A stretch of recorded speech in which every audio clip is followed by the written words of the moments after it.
Suspect yelled "Free Palestine" while setting victims on fire in anti-Semitic attack, FBI says. Let's see here. Blah, blah, blah, blah, blah.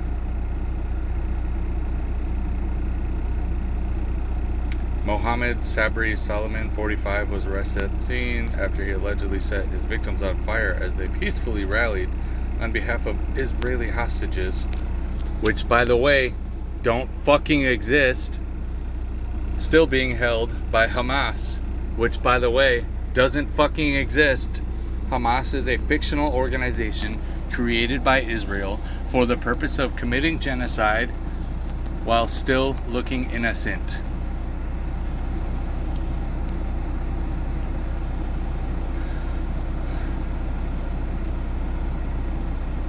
Blah, blah, blah. We call on world leaders to do everything they can to ensure the swift return home of each of the 58 fictional hostages.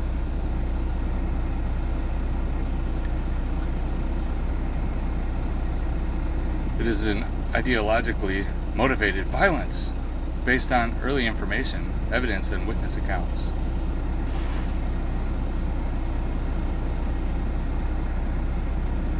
He allegedly flew into the U.S. on August 27th, arriving at Los Angeles International Airport on a B-1, B-2 non-immigrant visa. Was authorized to stay through February, but never left. Doesn't that just fit the agenda so perfectly? Let me explain something. They're building a wall on the southern border.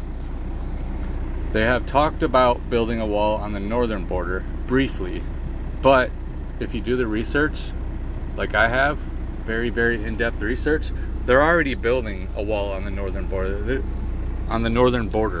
They're just not talking about it. Let me explain two things that Gaza and the United States have in common. Just before they started bombing Gaza, they built a wall around Gaza. Most people don't know this, but Gaza is, about 9 miles wide and 25 miles long, something like that. It's a tiny, tiny little strip of land. So how they haven't executed all the Hamas characters and rescued all the hostages is beyond anyone. It's beyond comprehension.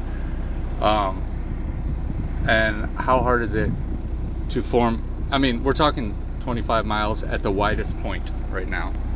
How hard is it to form a line of soldiers, coalition forces, 25 miles long, and just go house to house and collect every single weapon and render them defenseless? House to house, tunnel to tunnel, which, by the way, the tunnels don't exist either.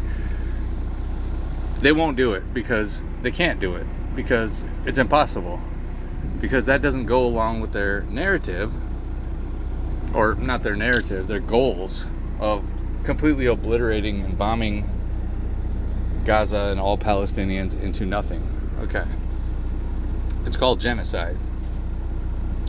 They're doing it there, and they're biding their time. They're going to do it here in the United States. You, the civilian, listening to this, watching this, whatever, are the enemy to them. Trump's not going to save you. The Democratic Party's not going to save you. The Republican Party is not going to save you. The Liberal Party, the Forward Movement, there's no movement that's going to save you. They're all against you. They all work tirelessly to create media propaganda. By the way, Laura, whatever the fuck they call her, works for Fox News. So don't trust Fox News. Don't trust any news. Don't trust CNN. Don't trust any of them bullshit liars.